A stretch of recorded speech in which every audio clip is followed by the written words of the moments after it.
Hello students, welcome to geometryschool.in। एक बार फिर आप सबका स्वागत है मेरे साथ हमारी संकल्प सीरीज में फॉर RIMC एग्जाम। स्टूडेंट, दिसंबर में आपका एग्जाम होने वाला है, जिसके लिए अभी ज्योमेट्री स्कूल ने यूट्यूब पर लॉन्च की हुई है संकल्प सीरीज, जिसमें आपको संडे टू सैटरडे तक कंप्लीट स्केड्यूल मिलता है of mathematics, English and GK.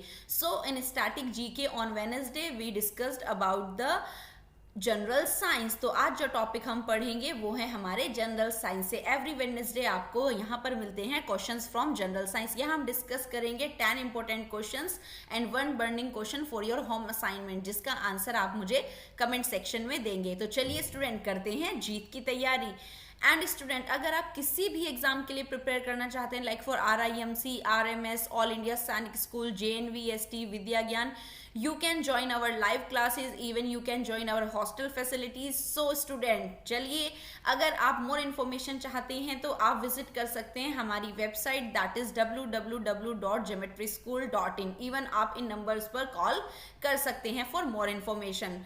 Okay student, चलिए देखते हैं। So student, as you all know, हमारा ऑलरेडी फाउंडेशन बैच चला हुआ है फॉर RIMC दिसंबर सेशन, लेकिन 15 सितंबर से हम क्रैश कोर्स लॉन्च करने जा रहे हैं फॉर RIMC, जिसमें हम आपको कंप्लीट सिलेबस कराएंगे in the crash course, plus practice sessions हम आपके कराएंगे। तो बिना देर करे जल्दी से अपना डेमो बुक कराएं, रजिस्ट्रेशन करें वेबसाइट पर जाकर, क्योंकि the limited seats are here, that is 25 seats we have. तो जल्दी से जो 25 स्टूडेंट्स एनरोल कर लेंगे उनको एडमिशन मिल जाएगा, और अभी भी आप RIMC दिसंबर के लिए तैयारी कर सकते हैं। आप इसके लिए हमारी ऐप भी इंस्टॉल कर सकते हैं गूगल प्ले स्टोर से। इवन दो अगर आप ये वेबसाइट विजिट करेंगे तो भी आपको पूरी डिटेल मिल जाएगी, किस तरीके से हमारी लाइव क्लासेस कंडक्ट होती हैं, कैसे हम LPS लेते हैं, संडे में किस तरीके से टेस्ट होते हैं। तो स्टूडेंट्स, अगर आप ज्वाइन करना चाहते हैं तो आज ही विजिट करें हमारी वेबसाइट को। सो स्टूडेंट, स्टार्ट करते हैं आज का टॉपिक। एंड हमारा आज का टॉपिक है that is reproduction in plants and animals. यहाँ से भी बच्चों जनरल से क्वेश्चन आते हैं आपके, तो ये टॉपिक आपके लिए वेस्ट नहीं है। आपके जैसे भी जनरल से सिंपल से क्वेश्चन आते हैं इस टॉपिक से, मैं वो आपको यहीं विद कंसेप्ट समझा दूंगी, तो होपफुली आपका इसका भी आंसर करेक्ट हो जाएगा। तो जल्दी से, अगर आपने अपना रजिस्टर मेंटेन कर लिया है फॉर द इंपॉर्टेंट क्वेश्चंस, उसको निकाल लीजिए और मेरे साथ इस चैप्टर का डिस्कशन करते हैं, और आप मुझे होम असाइनमेंट में दिए गए क्वेश्चन का कमेंट बॉक्स में आंसर देंगे। तो चलिए स्टूडेंट, देखते हैं आज का first question. Select correct statement from the following. आपके पास 4 स्टेटमेंट्स हैं, आपको इसमें से करेक्ट को चूज करना है। तो सबसे पहले हम इसको अंडरलाइन कर लेंगे जो हमसे पूछा गया है। तो देखते हैं, what are these statement. Viviparous animals lays egg. No, oviparous animals lays egg. Viviparous direct young ones को बर्थ देते हैं। External fertilization take place in sparrow. No, in sparrow internal fertilization is taken place. Basically student, fertilization 2 types का होता है, that is external and internal. External की बात करें तो यहाँ पर जो फीमेल होती है वो थाउजेंड्स ऑफ एग ले कर देती हैं, उसके बाद उसमें स्पर्म का फ्यूजन होता है बाय द मेल। मेल उनको बाहर से आके फ्यूज करते हैं, ये बॉडी के अंदर प्रोसेस नहीं होता। तो जब फर्टिलाइजेशन का प्रोसेस फीमेल बॉडी के अंदर नहीं होता है, that is known as external fertilisation. तो this statement is also incorrect, क्योंकि स्पैरोज में इंटरनल फर्टिलाइजेशन होता है, तो ये भी इनकरेक्ट है। Amoeba reproduces by binary fission. Yes, amoeba is a protozoa, और अगर हम इस प्रोटोजोन की बात करें तो इसके अंदर होता है रिप्रोडक्शन बाय बाइंडरी फिजन। ये अपने साइटोप्लाज्म को इंक्रीज करके अपनी बॉडी को 2 डॉटर न्यूक्लियाई में ब्रेक कर लेता है, and that process is known as binary fission. अभी तक हमारा ये सही है। Zygote is a single cell. अगर हम डाइजाइगोट की बात करें तो जाइगोट क्या है, सिंगल सेल नहीं है, that is made up of the 2 nucleoid cell. तो ये हमारी एक डिप्लॉइड सेल है जो किससे बनी है, by the nucleus of male और female gamete. So option C is correct here. Amoeba reproduces by binary fission, this is the correct option. Hydra reproduces by, question number 2 is hydra किस तरीके से reproduce करते हैं। आपने देखा होगा सी में ये ऑर्गेनिज्म पाया जाता है, तो ये किस प्रोसेस से 1 से 2 बनते हैं, तो it is in the animal kingdom में ये आता है। तो बेसिकली हाइड्रा रिप्रोड्यूस करता है via asexual mode of reproduction. As you all know, reproduction is of 2 modes. Reproduction के कितने मोड्स होते हैं, वाया एसेक्सुअल मेथड और via sexual method. Asexual method की हम बात करें तो single individual is capable to give birth, यहाँ पर एक इंडिविजुअल ही कैपेबल होता है to produce the next generation. यहाँ पर मेटिंग होती है गैमीट्स की फ्रॉम मेल एंड फीमेल, तो यहाँ पर 2 इंडिविजुअल रिक्वायर्ड होते हैं विद द डिफरेंट सेक्सेस। तो अगर हाइड्रा की हम बात करें तो हाइड्रा में जनरली आफ्टर सम टाइम एक बर्ड अराइज होती है and after the maturation this bird detach from the parent plant and parent animal और ग्रो इट्स ओन, और ये अलग से खुद से ग्रो हो जाती है। तो इस प्रोसेस को हम कहते हैं बर्ड फॉर्मेशन। तो हाइड्रा में रिप्रोडक्शन के लिए होती है bud formation and this is a mode of asexual reproduction and the process is known as budding. तो बेसिकली हाइड्रा में रिप्रोडक्शन होता है by the process of budding and it is a asexual type of reproduction. Move on to the next question, regeneration is observed in. ये question बच्चों RIMC के लिए बहुत important है क्योंकि आरआईएमसी में जनरल साइंस से इसी तरह के जनरल क्वेश्चंस पूछे जाते हैं। यहाँ पर पूछा गया है कि जो रीजनरेशन होता है that is also a asexual mode of reproduction like binary fission, budding, यहाँ पर हमारा spore formation, regeneration, fragmentation. These are the various type of asexual reproduction and vegetative propagation. These are the kind of reproduction in which a single individual can give birth to the next individual. अपनी next generation ये produce कर सकते हैं एक single organism। तो regeneration इनमें से किसमें देखने को ये मिलता है, कौन सा organism इनमें से regeneration करता है? तो अगर मैं आपको अदर का बताऊं तो yeast करती है spore formation, इस पे spores generate हो जाते हैं और जैसे ही favorable कंडीशन मिलती है ये अपने सिस्ट से बाहर आ जाते हैं और अपनी कॉपीज को मल्टीप्लाई कर लेते हैं। अमीबा का हम ऑलरेडी क्वेश्चन में पढ़ चुके हैं, amoeba reproduces by binary fission. Spirogyra की बात करें तो ये फ्रेगमेंटेशन करती है, it is a algae that is found in water. ये अपनी बॉडी को फ्रेगमेंट्स में ब्रेक कर लेती है and fragment generate into the next part, this is known as fragmentation. Student regeneration आपने देखा होगा लिजर्ड में भी, जब लिजर्ड की टेल जो है कट जाती है तो आफ्टर सम टाइम वो स्टार्ट हो जाती है अगेन ग्रो करना, उसकी जो सेल्स हैं वो वापस से डिवाइड होना शुरू हो जाती हैं। तो प्लेनेरिया में भी एक प्लेनेरिया इस तरह का एक ऑर्गेनिज्म होता है, अगर फ्लैटवर्म की कैटेगरी का अगर हम इसके फ्रेगमेंट कर दें तो इसका हर फ्रेगमेंट एक नया रीजनरेट कर सकता है ऑर्गेनिज्म, लाइक एक कोई भी इसका पार्ट है वो एक नया ऑर्गेनिज्म बना सकता है। तो this is known as regeneration. तो planaria is the correct answer. यहाँ पर रीजनरेशन के मेथड से जनरेट होता है प्लेनेरिया। आप इसके पीसीस कर दीजिए, ये नेक्स्ट अपने खुद से नए इंडिविजुअल बना लेगा जितने आप यहाँ पर पीसीस जनरेट करेंगे, लाइक इन लिजर्ड और लाइक इन स्टारफिश। स्टारफिश में भी इसी तरह का प्रोसेस होता है। तो the correct answer for question number 3 is option A. Next question, question number 4. Babies born through in vitro fertilization are called as dash. जो बेबी लैब टेक्निक से प्रोड्यूस किए जाते हैं, मींस लेबोरेटरी में जिनका फर्टिलाइजेशन कराया जाता है। जनरली बच्चों फर्टिलाइजेशन क्या होता है? The fusion of male and female gamete. जो फ्यूजन होता है मेल और फीमेल गैमीट का, उसको हम फर्टिलाइजेशन कहते हैं। तो in vitro means when this process taken place in laboratory condition. तो जब ये प्रोसेस लैबोरेटरी में किया जाता है, जब कोई भी फीमेल कंसीव नहीं कर पाती इन वीवो नेचुरल तरीके से, तो यहाँ पर मेल गैमीट और फीमेल गैमीट का फ्यूजन कराया जाता है in the laboratory in a test tube. फिर उस जाइगोट जो जाइगोट फॉर्म होता है उसको फीमेल की बॉडी में इम्प्लांट कर दिया जाता है। तो जनरली ऐसा कोई ये प्रॉपर टर्म नहीं है, लेकिन उन बेबीज को नाम दे दिया जाता है टेस्ट ट्यूब बेबी। मींस जो गैमीट्स का फ्यूजन हुआ है that is taken place in the test tube, इसलिए इसको नाम दे दिया जाता है इन विट्रो मेथड को of fertilization test tube baby. तो जनरली जो बेबीज बोर्न होते हैं with the in vitro fertilization they are known as test tube baby. Question number 5.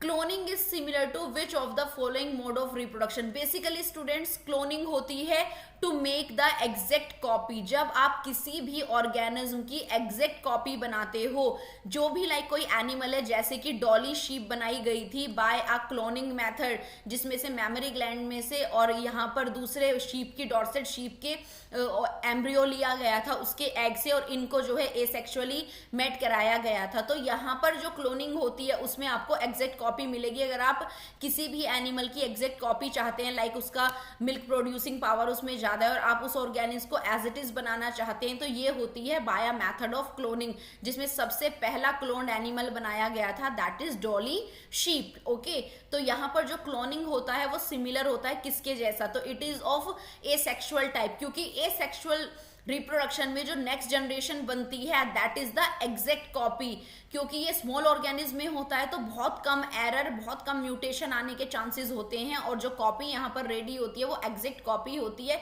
तो इसलिए अगर आपको एग्जैक्ट कॉपी चाहिए तो it is a type of asexual reproduction. तो हम यहाँ क्या कर सकते हैं, ऑर्गेनिज्म की क्लोनिंग की जाती है, तो it is similar to that of asexual reproduction. Question number 6, refer to the given figure P and Q. How do reproductive cell produced in P differ from produced in Q in terms of production and their modes of storage? तो student ये एक statement आपको दिया है, अभी मैं आपको figure show करूंगी, P and Q are two figures।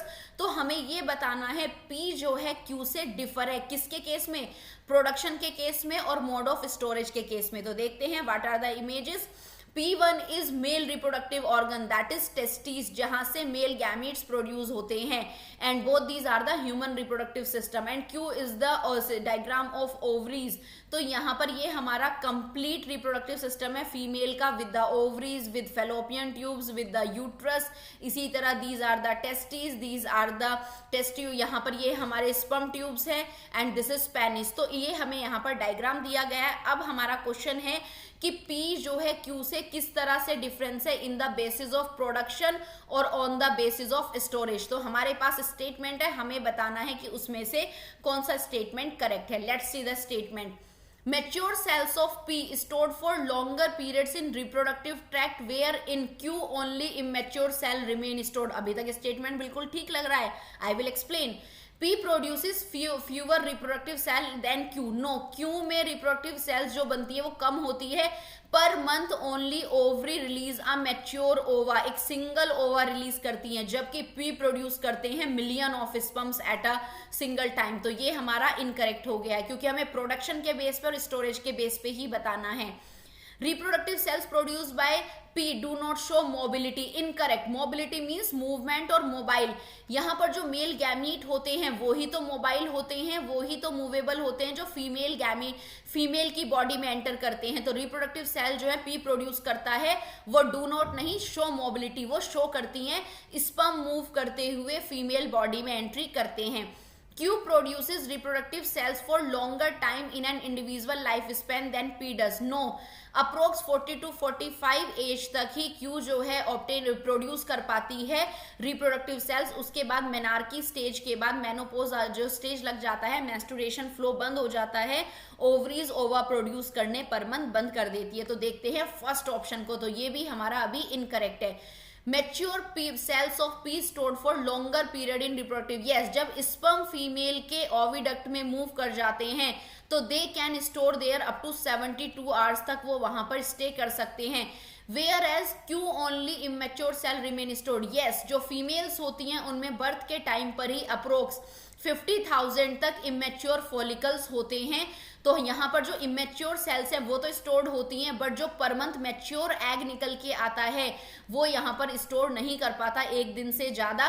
तो इसलिए यहाँ पर हमारा ऑप्शन ए करेक्ट है कि मैच्योर सेल्स P में लंबे समय तक स्टोर रह सकती हैं, फीमेल के रिप्रोडक्टिव ट्रैक्ट में वो 3 डेज तक भी सर्वाइव कर सकते हैं, जबकि Q में जो होती हैं इमेच्योर सेल, मतलब कि जो इमेच्योर एग्स होते हैं जिनको फॉलिकल्स कहते हैं, वो स्टोर हो सकते हैं। अच्छा क्वेश्चन है बच्चों, अगर ये आपको क्लियर हो गया है तो आप इस तरह के रिप्रोडक्शन से किसी भी तरह के क्वेश्चन सॉल्व कर सकते हैं। तो option A is correct here. So student, if you want to prepare for RIMC and RMS, you can join our live batches. And what are the features of our live batches? There is a live teaching by the faculties, learning with MCQ. After every lecture, her lecture के बाद आपको LPS कराया जाता है। जितना भी content आपको पढ़ाया जाता है उससे रिलेटेड 10 to 12 क्वेश्चंस आपको डेली कराए जाते हैं। 1-to-1 मेंटरशिप होती है। लेक्चर में आपको PDF फॉर्म में ऑनलाइन नोट्स अवेलेबल कराए जाते हैं। एवरी वीक संडे में लाइव टेस्ट होता है आपका, जितना भी हमने पूरे वीक सिलेबस कवर किया है तो उसको साथ साथ टेस्ट कंडक्ट किया जाता है। हाई क्वालिटी लाइव क्लासेस होती है on the portal, live test लिए जाते हैं संडे को आपको। There are more than 10,000 of question on the application of geometry school. Exam booster आपको एग्जाम से 15 डेज पहले दे दिए जाते हैं, जिनकी आपको प्रैक्टिस करनी होती है। And every week your progress tracker, आपका रिजल्ट जो है आपके व्हाट्सएप ग्रुप पे शेयर किया जाता है, आपके पेरेंट्स के साथ कॉलिंग की जाती है कि आपका परफॉर्मेंस कितने लेवल तक अपग्रेड हुआ है या नहीं हुआ है। तो स्टूडेंट, अगर आपको मोर इन्फॉर्मेशन चाहिए तो आप हमारी वेबसाइट विजिट कर सकते हैं, अपने आप को रजिस्टर करके अपना डेमो भी बुक कर सकते हैं। क्लास लेने से पहले, कोर्स अवेल करने से पहले आप डेमो लेके देख सकते हैं, जीके का, मैथमेटिक्स का, इंग्लिश का, रीजनिंग का, और इन नंबर पर आप कॉल कर सकते हैं फॉर फर्दर इंफॉर्मेशन। तो चलिए मूव करते हैं on to the next question. Question number 7, in human beings the development of fetus take place in, जो हमारा यहाँ पर जाइगोट फॉर्म हो जाता है after the fusion of male and female gamete. तो जो फीटस का डेवलपमेंट होता है वो बेसिकली कहाँ होता है? These are the ovaries, oviduct से पास होने के बाद जो फीटस है वो अपने आप को इम्प्लांट करता है इन द यूट्रस। तो जो फीटस का डेवलपमेंट है वो कहाँ होगा? इन द, तो पूछा है आपसे डेवलपमेंट, तो डेवलपमेंट होगा इन द यूट्रस। तो बेबी कहाँ इम्प्लांट होता है? यूट्रस में। तो उसका कंप्लीट डेवलपमेंट कहाँ होगा? Option D, uterus. Question number 8, internal fertilization does not occur in, मैंने आपको बता दिया है fertilization is of 2 type, external and internal. जब बॉडी से बाहर होता है तो एक्सटर्नल, बॉडी के अंदर होता है तो इंटरनल। इनमें से किसमें इंटरनल फर्टिलाइजेशन नहीं होता? डॉग में भी होता है, काउ में भी, पैरेट में भी, क्योंकि बर्ड्स में हमने पहले पढ़ लिया था। फ्रॉग में नहीं होता। फ्रॉग में क्या होता है? At the time of rainy season female frog जो है पोंड में एंट्री कर जाती है and they lays the thousands of egg there. वो वहां पर माइक्रोस्कोपली एग होते हैं, अगर आप उन्हें माइक्रोस्कोप से देखेंगे तो इस तरह से दिखेंगे। तो उन्हीं की स्पीशीज के मेल फ्रॉग उन्हें आके विद द स्पर्म फ्यूज करते हैं। तो ये फर्टिलाइजेशन कहाँ हो रहा है? आउटसाइड एनवायरनमेंट में, बॉडी के अंदर नहीं हो रहा है, वो इनको फ्यूज करेंगे इन द पोंड। तो ये प्रोसेस कहलाता है यहाँ पर एक्सटर्नल फर्टिलाइजेशन। और हमसे पूछा क्या कि इनमें से किसमें इंटरनल फर्टिलाइजेशन नहीं होता? तो फ्रॉग में इंटरनल नहीं होता है क्योंकि इसमें एक्सटर्नल फर्टिलाइजेशन होता है in the atmosphere, in the environment. Okay, move on to the question number 9। A set of terms pertaining to reproduction are given below. Choose the set that has incorrect combination. यहाँ पर आपको दिया हुआ उसमें से आपको incorrect choose करना है। Sperm, testis, sperm duct, penis, all are the part of male reproductive system. तो बिल्कुल correct है। Menstruation, egg, oviduct, uterus. Yes, female reproduction में सारे events होते हैं। Sperm, oviduct, egg, uterus. These 3 are the parts of female reproductive system, but sperm is the part of male reproductive system. तो यहाँ पर हमको incorrect ही choose करना था, तो this is the correct answer. Ovulation, egg, uterus, तो सारे events किसमें taken place होते हैं? In the female में। तो incorrect statement कौन सा हो गया? Sperm, oviduct, egg, uterus. चलिए ऑप्शन सी यहाँ पर correct है। Move on to the question number 10. The immature follicles in female stored in, तो मैंने बताया था जब बेबी गर्ल का बर्थ होता है तो उनकी ओवरीज में ऑलरेडी अप टू 50,000 तक इमेच्योर फॉलिकल्स होते हैं, जो पुबर्टी की एज के बाद 1 ओवा एवरी मंथ रिलीज होता है from the ovary for the fertilization. तो इमेच्योर फॉलिकल्स फीमेल में कहाँ स्टोर होते हैं?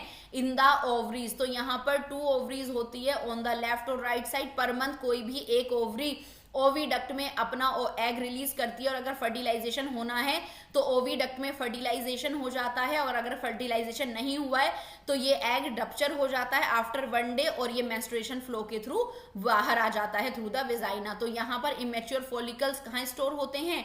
In the ovaries. I hope students आपको ये 10 क्वेश्चन क्लियर हो गए होंगे from the reproduction of plants और एनिमल्स। चलिए देखते हैं आज का बर्निंग क्वेश्चन, जिसका आंसर आप मुझे कमेंट सेक्शन में देंगे। When a new plant are obtained from parts of old plant without the help of any reproductive organ is called dash। बच्चों प्लांट्स मैंने आपको बताया था, ये हमारे जो फ्लावरिंग प्लांट होते हैं वो तो सेक्सुअल रिप्रोडक्शन करते भी हैं, लेकिन प्लांट्स में एसेक्सुअल रिप्रोडक्शन भी होता है by the mode of their plant parts. उनके प्लांट्स अपना नया प्लांट जनरेट कर देते हैं, और इसी प्रोसेस को आपको बताना है क्या बोलते हैं? Vegetative propagation, spore formation, fragmentation, multiple fission. जल्दी से इसका आंसर कमेंट बॉक्स में देंगे, देखते हैं सबसे पहले कौन आंसर करता है। ओके स्टूडेंट, तो these were the 10 questions from reproduction chapter. And student, if you want to join the live, don't want to join the live classes और online study, you can join our hostel also. हमारे hostel में boys और girls दोनों के लिए ही residential hostel है geometry school में, जहां पर प्रिपरेशन कराई जाती है फॉर ऑल दीज एग्जाम्स, जिसका फीचर्स हैं डेली क्लास होती हैं आपकी 8 to 5 तक आपकी क्लासेस होंगी। इसी में आपके प्रैक्टिस सेशन होंगे, 24/7 आपकी मॉनिटरिंग की जाएगी, नाइट में टेस्ट लिए जाएंगे, वीकली मॉक टेस्ट होते हैं आपके, जिसको हम महा मॉक नेम देते हैं। और after the completion of the course अभी मिनी मॉक भी हम स्टार्ट कर चुके हैं। लाइव टेस्ट होते हैं आपके, मैप की प्रैक्टिस कराई जाती है for GK purpose, group discussion is there among the students, healthy food for your health and hygiene, all the classes under the CCTV surveillance, 24/7 security, and the most important feature of our hostel facility is that monthly fees। अभी जैसे हम 1 अक्टूबर से start करने वाले हैं the practice session batch, जिसमें हम आपको अनलिमिटेड क्वेश्चंस की प्रैक्टिस कराएंगे, तो इसमें आप मंथली फी भी पे कर सकते हैं। आपको कोई पूरे ईयर का बल्क में अमाउंट देने की जरूरत नहीं है, आप पर मंथ भी फीस जमा कर सकते हैं ऑनलाइन ऑफलाइन मोड से। ये सबसे बेस्ट फीचर है, आपको बच्चे का मन लगता है या नहीं लगता है आप चेक कर सकते हैं और मंथली फीस यहाँ पर दे सकते हैं। हमारे हॉस्टल बॉयज और गर्ल्स दोनों के लिए हैं। For more information visit our website, that is www.geometryschool.in, even though you can call on these 2 numbers for more information। So student, I hope you like the video। Video को like कर दे, bell icon को press कर ले, and thanks for watching. See you soon in the next video with the next topic। Bye bye।